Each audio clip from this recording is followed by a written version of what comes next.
அவன் எடுக்கிற முடிவுலாம் நமக்கு சாதகமாக தாண்டா அது முடியுது. எப்படி எவன்டா சொன்னான்? எவன் சொன்னாது? என்னது RCB Mumbai Indians Chennai super king இல்லாத பிளே ஆஃப் நடக்க வாய்ப்பு இருக்குன்னு.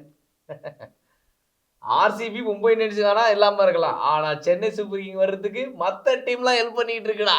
மத்த டீமை விட உங்க பங்காளிங்க நல்லா ஹெல்ப் பண்ணிட்டு இருக்காங்க. சொல்லு என் பங்காளிகளை மரியாதையா சொல்லு. மிஸ்டர் பங்காளிகள். ஆமா மிஸ்டர் பங்காளிகள். நீங்க தானே அந்த பங்காளிகளை செஞ்சுட்டு இருந்தீங்க தட்டால. அதுக்கு அது விடு, ஆர்சிபி நம்ம வீட்டு பிள்ளைங்க.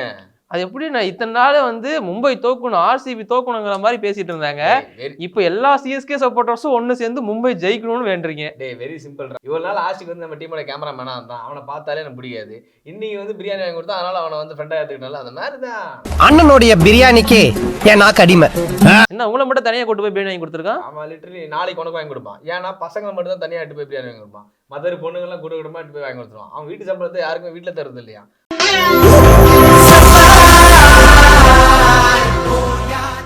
ஆலிநாள் ஸ்போர்ட்ஸ் நேயர்களே அனைவருக்கும் வணக்கம். நான் விஜய் சிட்டி, என் கூட நிதிஷ் இருக்கிறாரு. ஸோ இன்னைக்கு நடந்த Mumbai Indians vs SRH match ரொம்ப இம்பார்ட்டன்டான மேட்ச். யாருன்னு கேட்டீங்கன்னா SRHக்கு நினைப்பேன். அதான் கிடையாது. 4 மேட்ச் இருக்கு, 4க்கு 2 ஜெயிச்சாலும் அவங்க உள்ள வந்துடலாம். ஸோ சேஃபான ஒரு மேட்ச் தான், ஒன்றும் பிரச்சனை கிடையாது அவங்களுக்கு. ஆனா மும்பை இந்தியன்ஸுக்கு ஒரு இம்பார்ட்டன்டான மேட்ச். ஏன்னா சிஎஸ்கேக்கு முக்கியமான மேட்ச். அதுக்காக சொல்லுங்க. எதுக்காக சொல்ல வரேன்னா, அதுக்காக சொல்ல வரேன். மும்பை இந்தியன்ஸ் செம்மையா பர்ஃபார்ம் பண்ணாங்கன்னா SRH அதே இடத்துல இருப்பாங்க. மேபி கீழே வரதுக்கான பாசிபிலிட்டிஸ் கூட இருக்கலாமே தவிர மேலே போக மாட்டாங்க. ஆனால் SRH ஜெயிச்சாங்கன்னா சென்னை சூப்பர் கிங் வழக்கம் போல கீழே வரணும். இந்த பஞ்சாயத்து நடக்கூடாதுன்றதுக்காகவே இன்னைக்கு நம்முடைய ஸ்கை 100 அடிச்சாருப்பா. 100. ஆமாண்ணா, வேர்ல்டு கப் வந்துட்டு இருக்கு, நெருங்கிட்டு இருக்கு. இவர் ஃபார்முக்கு வர்றதுங்கிறது ஒரு பெரிய பூஸ்டா இருக்கும் இந்தியன் டீமுக்கு. ஃபார்ம் அவுட் ஆனாரு. இப்போ T20 நம்பர் 1 பிளேயரே ஸ்கை தானடா. என்னடா ஞாபகம் இல்லையா? அதெல்லாம் தேவையில்லாது. நீ பர்சனலாக தேவை பேசக்கூடாது. பாஷாவோட ஃபைல் எடுத்துப்பார். ஆனா இன்னைக்கும் ஒருத்தர் அடிச்சு ஹீரோவாகலான்னு ட்ரை பண்ணாருண்ணே. வெயிட் பண்ணிட்டு இருந்தாருண்ணே, ரொம்ப நேரமா வெயிட் பண்ணாருண்ணே. கரெக்ட் ஃபார்ம்ல அப்படியே பேசுவோம். வாம பண்ணிட்டு 3 விக்கெட்லாம் எடுத்து பயங்கரமா பண்ணியிருந்தாரு. பேட்டிங்லயும் முடிச்சு கொடுத்தலாம் நினைச்சாரு. இல்ல, நான் தெளிவா ஓவர் டைம் சொல்லிட்டு தான் இருக்கேன். அவர் ஹார்திக் பாண்டியா என்ன சொல்றாருன்னா, SRH ஒரு தடவை ஜெயிச்சிட்டாங்க. ஜெயிச்சவனும் அவர் கிட்ட போயிட்டு என்ன சொல்றாங்கன்னா, நீலாம் இன்னொரு தடவை பிறந்து வந்தா கூட என் மூஞ்சில முடிச்சிடாத, பார்த்து டப்பு அடிச்சுட்டே இருப்பேன், இது உனக்கு கடைசி அப்படின்ற மாதிரி தான் இருந்துச்சு. இன்னொரு தடவை வந்த கமெண்ட்ஸ் மூஞ்சி காலி அப்படின்ற மாதிரி வச்சிருந்தாரு. அதை பார்க்கவே செம்மையா இருந்துச்சு, சூப்பரா இருந்துச்சு. மேட்ச் பார்க்கும்போது இன்ட்ரெஸ்டிங்கா இருந்துச்சு. எங்கன்னா பிடிச்சிருந்துன்னா நம்ம பையன் ஸ்கை 100 அடிச்சார் இல்லையா, செம்மையா இருந்துச்சு. அது தெரியல, திலக் வர்மாக்கு ஸ்ட்ரைக்கே கொடுக்கல. அதுக்கப்புறம் தான் விஷயம் போச்சு. பிரசன்டேஜ்ல சொல்லியிருந்தா அப்படி பையன் 50 அடிச்சானா மும்பை இந்தியன்ஸ் காலி, அதனால வந்து அடிக்க உள்ள அப்படின்னு சொன்னாங்க. ஏன்னா இதுக்கு முன்னாடி 10 தடவை மும்பை இந்தியன்ஸுக்காக 50 அடிச்சு தோல்வி மட்டுமே ஆயிருக்காங்க. இந்த டீமோட மனிஷ் பாண்டே போல திலக் வர்மாக்கு அவர் ஸ்ட்ரைக்கை கொடுக்கல. ஆனா ஒரு சூப்பரான இன்னிங்ஸ் பார்த்த ஃபீல் இருந்துச்சு. ஆனா சூரியகுமார் யாதவோட செஞ்சுரிக்கு கொடுக்குற கிரெடிட்ஸே திலக் வர்மாவோட அந்த ஒரு ஸ்கோருக்குமே கொடுக்கணும். அவர் அந்த பக்கம் ஸ்டாண்டிங்ல நின்னதுனால தான் ஸ்கை எந்த ஒரு ப்ரெஷருமே இல்லாமல் ஆடிட்டு இருந்தாரு. நினைச்சு பாருங்க, திலக் வர்மா அவுட் ஆயிட்டு ஹார்திக் பாண்டியா அந்த பக்கம் வந்திருந்தாருன்னா என்ன நடந்திருக்கணும் மட்டும். ஆனா எனக்கு என்ன ரொம்ப பிடிச்சிருந்துச்சுன்னா 174 வருது பெரிய கொஸ்டினா இருந்துச்சு. ஆனா கமெண்ட்ஸ் கடைசியில பொழந்தாரு. எனக்குலாம் 150 வருங்கிற நம்பிக்கையே இல்லை. உனக்கு நம்பிக்கை, எனக்கு சார் ஜெயிக்கிற நம்பிக்கை அப்பவே இல்லை. ஆனா இவ்வளவு ரன் அடிக்கும்போது என்னடா திடீர்னு பண்றானுங்க, திடீர்னு மும்பை இந்தியன்ஸ் ஜோக் பண்ணிட்டாங்க, என்ன பண்றதுன்னு யோசிச்சுட்டு இருந்தேன். அப்படிதான் பண்ணாங்க. அந்த பிளே ஆஃப் ஜோக் பண்ணாங்க. பவர் பிளேல 3 விக்கெட்டை விட்டாங்க. கிட்டத்தட்ட ஒரு 14 ரன் தான் இவங்க அடிச்சாங்க. 14 ரன் எக்ஸ்ட்ரா மூலமா வந்துச்சு. 3வது ஓவர் மெய்டன், 4வது ஓவர் மெய்டன். சொல்லு, புவனேஷ்குமார் ஒரு பக்கம் மெயின்டைன் பண்றாரு. இங்க இருந்து கமெண்ட்ஸ் ஃபர்ஸ்ட் ஓவர் மெயின்டைன் பண்றாரு. சோ பாக்கும்போது ரைட்டு, இவனுங்க இன்னும் மாறல போல இருக்கு அப்படின்ற மாதிரி தான் இருந்துச்சு. ஆனா அதுக்கப்புறம் ஸ்கை உள்ள வந்ததுக்கு அப்புறம் பொலன்னு புழக்க ஆரம்பிச்சது. என்ன வேடிக்கை பார்த்துட்டே இருந்தாங்க. நீ சொன்னிய உள்ள வந்தா ஹெட் ஆடுதுன்னு, கண்டிப்பா ஹெட்டோட ஹெட் ஆடிட்டு இருந்துச்சு. அந்த ஹெட்டை பத்தி பேசியே அவனோட ஹெட் உள்ள வந்ததுல இருந்து ஹெட் அண்ட் அபிஷேக் சர்மா எந்த அளவுக்கு அடிப்பாங்கன்னு உங்களுக்கு தெரியும். ஆனா 2 பேரையும் திணற விட்டுட்டு இருந்தாங்க. நுவான் துஷாராவும் சரி, இந்த புதுசா வந்திருந்த பையனும் சரி, அன்சுல் கம்போஜ். ஸோ இன்னைக்கு சூப்பரா ஓவர் போட்டிருந்தாரு. நிறைய எட்ஜ் வாங்குச்சு ஹெட்டுக்கு. இன்னைக்கு பெரிய லக்குன்னு நிறைய எட்ஜ் மிஸ் பண்ணாரு. ஒரு போல்ட் ஆச்சு, அது நோ பால். ஒரு கேட்ச் போச்சு, துஷாரா விட்டாரு. அந்த கம்போஜிக்கு ஒரு மாதிரி லக் இல்லாமையும் ஹெட்டுக்கு ஃபுல் லக்காவுமே இருந்துச்சு. இன்னைக்கு இவ்வளவும் இருந்து மேட்ச் ஜெயிக்கலையே, பெரிய ஸ்கோர் அடிக்கலையே, அடிக்குமா மேட்ச்ல போட்டு பொலகிறது அடிக்க விடலையே. அது ஒரு உண்மைதான். அந்த அன்சுல் கம்போஜ் சொல்லியிருந்தல, ஃபர்ஸ்ட் 2 ஓவர் கொஞ்சம் கொடுத்துட்டாரு, நோ பால் தான் போட்டு. அடுத்த 2 ஓவர் போட்ட கடைசி 2 ஓவர் வெறும் 10 ரன் தான் கொடுத்திருந்தாரு. சூப்பரா முடிச்சிருந்தாரு. சாவ்லாவை பாத்தீங்களா? சாவ்லா அப்பல இருந்து 2008ல பாத்துட்டு தானடா இருக்கு. அவரு கிளாஸ் அண்ட் விக்கெட் அவர் தான் எடுத்தாரு. அடிச்சிட்டு இருந்த ஹெட் விக்கெட் அவர் தான் எடுத்தாரு. எடுத்துட்டு செலிப்ரேஷன் எல்லாம் பயங்கரமா இருந்துச்சு. எனக்கு என்ன பிடிச்ச மும்பை இந்தியன்ஸ்ல ரோஹித் சர்மா 6ஆம் தேதி, அதாவது மே 6ஆம் தேதி பாத்தீங்கன்னா ஒரு சரியான பர்ஃபார்மன்ஸ் கொடுப்பான்னு சொல்லி ஒரு ஸ்டாட்ஸ் ஒன்று பார்த்தேன். அப்படின்னு சொல்லிட்டு நான் இங்கே பெட்டு கட்டிட்டு இருக்கேன். விளையாண்டா ஒரு யார்கிட்ட நம்ம ஆசிக்கிட்ட அவன்லாம் சும்மாவே ஜெயிக்க மாட்டான். சரி தைரியமா அவனுக்கு கட்டினான்னு சொல்லி நம்ம கட்டினா 4 ரன்ல அவுட் ஆயிட்டு போயின்னு மனுஷன். ஐபிஎல்ல ரோஹித் சர்மா ஃபுல் ஃபார்ம் பார்த்துருக்கீங்களா? ஃபர்ஸ்ட் ஒரு 4 மேட்ச் செம்மையா பெர்ஃபார்ம் பண்ணாரு. அதுக்கப்புறம் அவரோட ஃபார்முக்கு திரும்ப வந்துட்டாரு. இதை பார்க்கும்போது இங்க அடிக்க மாட்டாருண்ணே, அவர் ஆஸ்திரேலியாவோட ஃபார்முலா ஃபாலோ பண்ணிட்டு இருக்காருண்ணே. இங்க அடிக்க நான் மட்டும் தான் ஆடுவேன் தலைவன். இங்க அடிக்க தெரியாம மாதிரி நடிச்சு அங்க போய் அடிப்பாரு. நீங்க சொல்லிட்டு இருந்தீங்கல்ல மேக்ஸ்வெல் ஃபார்ம் இல்ல, அவன் மட்டும் போய் ஆஸ்திரேலியாவோட அடிக்கிட்டோன்னு அவன் தான் அடிப்பாங்க வந்து. ஆனா ரோஹித் சர்மா அடிப்பாரா? அடிப்பாரு, கண்டிப்பா அடிப்பாருண்ணே. அடிக்கலாம் இங்க அடிச்சு துரத்துவாங்க. அப்புறம் இல்ல அவரு பந்து வர போடுறேன்னு இருக்காரு. ஆஸ்பின் நான் போடுறேன், அவரு ஓவர் விட்டு அடியே அடிப்பாங்களே. நல்லா போடுவாருண்ணே. ஆட்ரிக் எடுத்திருக்காரு ஐபிஎல்ல. நல்லா போடுவாரு, யாரும் அடிக்க மாட்டாங்க. ஐபிஎல்ல ஆட்ரிக் எடுத்திருக்காருண்ணே. 2009 ஸ்டாட்ஸ் வச்சு நீங்க ஓவரா பண்ணிட்டு இருக்கீங்கடா. 2024 அப்ப ஸ்டாட்ஸ் தான். எனக்கு பவுலிங் ரொம்ப பிடிச்சிருந்துச்சு. இந்த சைடு டிசைனான பவுலிங், ரெண்டு சைடுமே நல்லா போட்டிருந்தாங்க.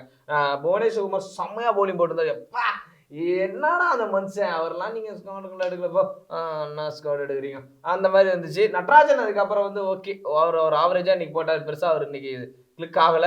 இந்த பக்கமும் பும்ரா நல்லா போட்டிருந்தாரு, சாவ்லா நல்லா போட்டிருந்தாரு. பவுலிங் சைடு நல்லா இருந்துச்சு. ஆனா இன்னைக்கு ஒன் மேன் ஷோவா ஸ்கை காட்டுறது தான் பெரிய ஷோவா இருந்துச்சு. இந்த மேட்சை பொறுத்த வரைக்கும் ஸ்கை ஹீரோ ஆயிட்டு போயிட்டாரு. எனக்கு என்ன ரொம்ப பிடிச்சிருந்துச்சுன்னா 2024 ஐபிஎல் ஸ்டார்ட் ஆகும்போது ஃபர்ஸ்ட் ஷெட்யூல் முடியும் போதெல்லாம் ஒரு டீமோட இதர பிளேயர்ஸ்லாம் அடிக்கும் போது என்னடா அடிக்கிறானுங்கன்ற மாதிரி இருந்துச்சு. ஆனா இப்போ வந்து ஐபிஎல் கிட்டத்தட்ட முடியும் போது இந்த மாதிரி அடிக்கும் போது ஆஹா இந்தியன் டீம் பிளேயர்ஸ்லாம் ஃபார்முக்கு வரானுன்ற மாதிரி ஜாலியா இருக்குது. அடிக்கிறத விட இந்த லோ ஸ்கோரிங் த்ரில்லர் அப்படிங்கிறது பார்க்க நல்லா இருக்கு அப்படின்னு தான் சொல்லணும். ஒரு பக்கம் விக்கெட்ஸும் எடுக்கிறாங்க, பவுலிங்கும் நல்லா போடுறாங்க, ஒரு பக்கம் பேட்டிங்லயும் நல்லா கான்ட்ரிபியூஷன் கொடுத்து வின் பண்றாங்க. ஸோ மேட்ச் கடைசி வரைக்கும் கொண்டு போற மாதிரிலாம் போயிட்டு இருக்கு. ஆனா பாருங்களேன், எல்லாம் முடிஞ்சு இதுக்கப்புறம் எதுவுமே இல்லை அப்படின்னு இருக்கிறப்போ ஆர்சிபி அடிச்சு ஃபார்ம் வந்து ஆட்ரிக் வின் பண்றாங்க. மும்பை இந்தியன்ஸ் எஸ்ஆர்எச் மாதிரியான டீமை ஈஸியா வின் பண்றாங்க. என்னதுண்ணா இது, என்னது இது எல்லாம்? ஓகே, சென்னை சூப்பர் கிங் நாம என்ன ஆக போதே தெரியலையே, அந்த மாதிரி பதட்டமா தான் இருக்குது. ஆனா பங்காளியும் செல் பண்ணிட்டு இருக்காங்களே. பங்காளி ஹெல்ப் பண்றாங்க, ஆனா நம்மளும் அதுக்கு ஒழுங்கா சப்போர்ட் பண்ணணும்ல. ஆனா 3 மேட்ச் இருக்கு, அந்த மாதிரி ஜிடி கூட நம்ம ரீல்ஸ் இருக்கு, நீங்க போய் பாத்துருங்க, அது தெரிஞ்சிடும். நாங்க போட்டிருக்கோம். சரி ஏதோ நடக்கட்டும். ஹர்திக் பாண்டியா வந்து முன்னாடி வருவார்னு நினைச்சேன், அப்புறமா தெரிஞ்சது அந்த ஆள் வந்து கொஞ்சம் லேட்டா இன்னைக்கு வந்திருக்காருன்னு சொல்லிட்டு. ஏன் இந்தியன் டீம் ஜெர்சி மேக் பண்ணது அவர் தான் ஐடியா கொடுத்தது. அந்த ஜெர்சி இருக்கு அப்படின்னு நினைச்சுக்கிட்டேன் நானு. ஏன்னா ஹர்திக் பாண்டியா மேக் பண்ணாதான் இந்த மாதிரி ஜெர்சி எல்லாம் அந்த காலர் டிசைன்ல அவரு கொஞ்சம் பாயிண்ட் பண்ணி கேட்டாராம், இப்படி கூடாது, இப்படி இன்சென்டா இருக்கணும் சார், உங்க தாட் ப்ராசஸ் செம்மையா இருக்கா சார். ஆஸ்திரேலியால இருந்து ஒன்னு கால் வந்தது ஒன்னு இருக்கு சார், எங்க டீம் ஒன்லி இந்தியா ஜெர்சி மட்டும் தான் நான் மேக் பண்றது. அந்த ஜெர்சி பார்த்தோன்னு உங்களுக்கு என்னென்ன தோணுச்சு பார்த்த உடனே? அது வந்து என்னன்னா அவர் என்ன ஒரு சிம்பிள் வீட்டுக்கு நேற்று வீட்டுல இருந்திருக்கா, அப்படி எல்லா டிஷர்ட்டையும் தூய்ங்கன்னு இருக்கா, அப்படி தூய்ங்க டப்புன்னு ஒரு சர்ஃபெக்ஷன் எடுத்து இப்படி போட்டுருக்காரு. இந்தாமா தோச்சு போடுமா, நல்லா இருக்கே, கலர் நல்லா இருக்கு, orange plus blue, okay fine, நாளைக்கு டீம்ல கேட்கும்போது போறேன்னு சொல்லிட்டு போட்டாரு.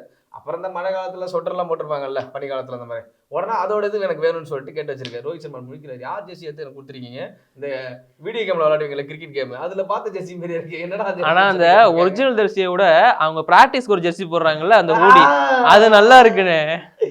எங்க போன ராசா, எனக்கு ஒண்ணு தானே புரியல, இந்தியானாவே ப்ளூ தானே, இதுக்கு காவிக்கு மாத்திட்டு இருக்காங்க. புரியல உனக்கு? ஜூன் 4ஆம் தேதி புரியும். திரைத்தி பிடிக்கும் வெடி வெடிக்கும். இன்னொன்னு பாத்தீங்களா, பாரத் அவர் வந்தா படம் நடுங்கும். அதுக்கு போட்டியா இன்னொரு டீமுமே ஜெர்சி ரிலீஸ் பண்ணியிருந்தாங்க. Team Pakistan team. ஓடாடே, பாகிஸ்தான்லாம் இப்படி மாட்டிச்சு இப்படி தூக்கி போட்டு போயிட்டா இருப்பான்டா ஹர்திக் பாண்டியா. இதை உடைச்சிட்டீங்கன்னா அவன் அங்கிருந்து திட்டுவான். அவங்க அவனே நான் கண்டாம திட்டுவேன், வேலை செய்யடா. அதான் பாகிஸ்தானுமே போட்டியா வந்து ஜெர்சியை ரிலீஸ் பண்ணியிருந்தாங்க.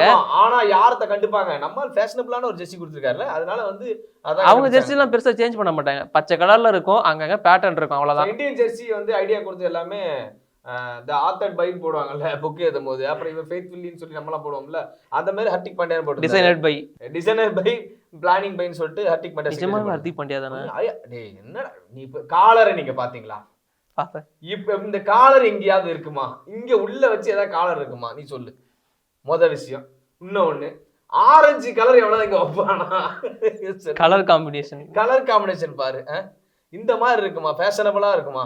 அதான் எனக்கு இந்த ஃபேன்ஸை டிசைன் பண்ற ஜெர்சிலாம் செம்மையா இருக்கு. அவங்க கிட்ட ஒப்பீனியன் கேட்க கூடாது. ஒரே விஷயம் நான் அதான் சொன்னேன், அதான் கரெக்டா, அதான் சூப்பரா சொன்ன அந்த பாயிண்ட. தயவு செஞ்சு இந்த மாதிரி பிசிசி ஜெர்சிலாம் மாத்த போறோம், இப்பெல்லாம் வைக்க போறோம்னு சொன்னீங்கன்னா ஒன்றும் பிரச்சனை கிடையாது. உங்களுடைய ஃபேன்மேட் ஜெர்சியை நீங்க டிசைன் பண்ணி அனுப்புங்கன்னு சொல்லி கேட்டுருங்க, சிம்பிள். ஏன்னா இந்த ஜெர்சி ரிலீஸ் ஆனதுக்கு அப்புறம் என் வாட்ஸ்அப் குரூப்லயே பாக்குறேன் நான் நிறைய பேர் இது நல்லா இருக்குன்னு அனுப்பிச்சிருக்கேன். நான் பாக்குறேன், அடப்பாவீங்களா இதுதான் இந்தியன் ஜெர்சின்னு சொல்லிட்டு தெரியாம நான் வந்து ஷேர் வேறு பண்ணிட்டேன். போட்டதுக்கு அப்புறம் இது இல்லடா இதுன்றானுங்க. அப்புறம் தான் ஹர்திக் பாண்டியா போட்டோலாம் பார்த்ததுக்கு அப்புறம் இது நல்லா இருக்கு. ஆனா உண்மையை சொல்லட்டுமா, ரோஹித் சர்மாவோட ஹர்திக் பாண்டியா நல்லா இருந்துச்சு. ஆனா ஒரு பாயிண்ட் இருக்கு, ஹர்திக் பாண்டியா வந்து தலையில பேண்ட் கட்டாருல்ல, ம். அது பேண்ட் தலையில கட்டிட்டாருன்னா சரியா அடி வாங்குறாராம் பவுலிங்ல.